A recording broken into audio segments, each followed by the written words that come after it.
The Senate Homeland Security Committee Chair Ron Johnson saying that he has evidence of an anti-Trump secret society within the FBI.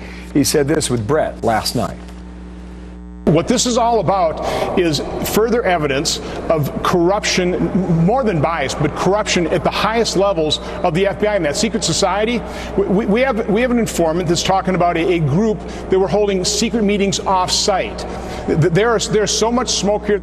There's a lot to answer in this today. Republican Senator Ron Johnson's with me now live. Senator, good morning to you. And you uncorked something else last night. Good morning, and thank you for your time today. Good morning, Bill. I just want to nail something down. Did your informant confirm that these off-site meetings took place?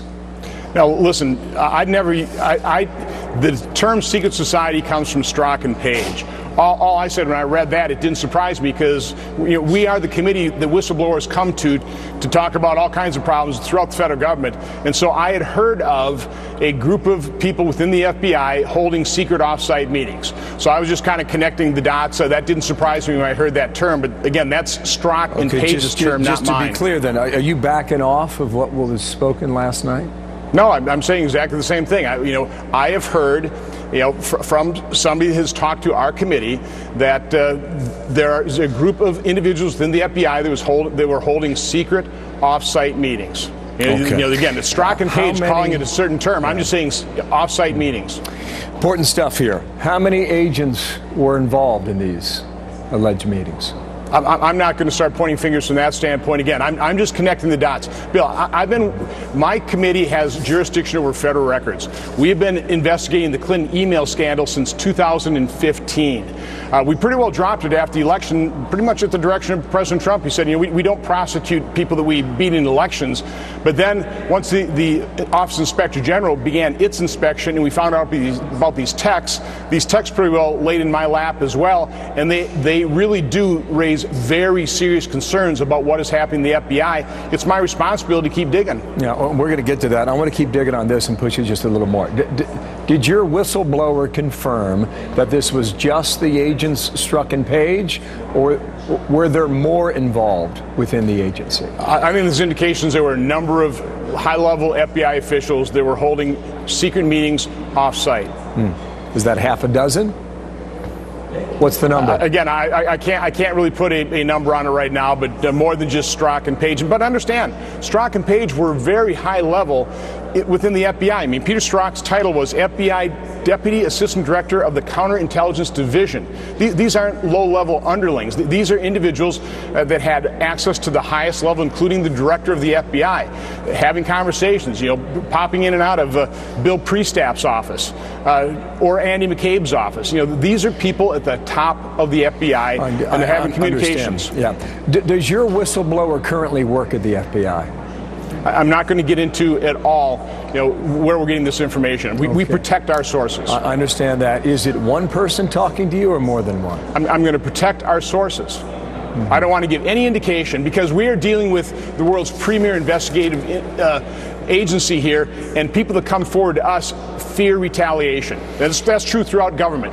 People fear retaliation within government agencies. It's rampant, and particularly from the FBI. The missing text messages. Why did they start missing on December 14th and then begin again in May once Robert Mueller was assigned?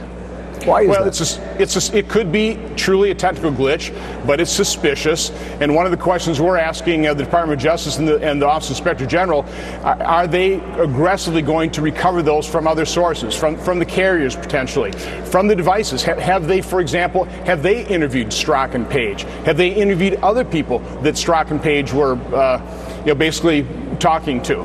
We need to find out exactly what the Office of Inspector General, what their investigation is looking like, what the Department of Justice is doing, how seriously the FBI is taking this within their own ranks. You mentioned last night that you'll go to Google or Verizon or whoever it is you need to go to get the information.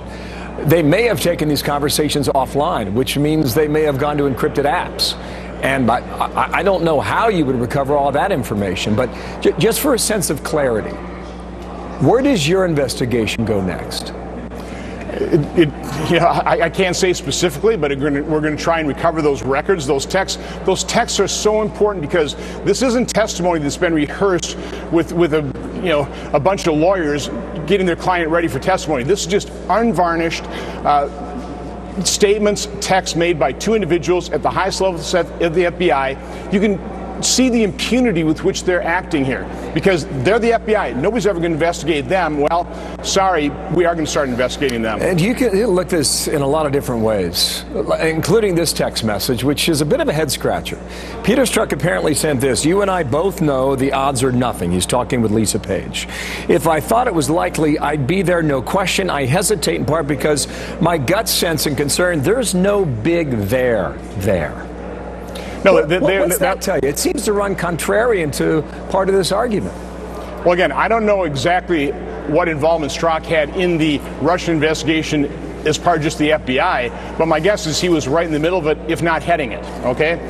So he knows what evidence they had, and for him to be sitting there saying there's no big there, after about 5 or 6 months of investigating, tells you something. And he's also the individual that talked about, we just can't take that risk of having President Trump elected. That's why we have an insurance policy.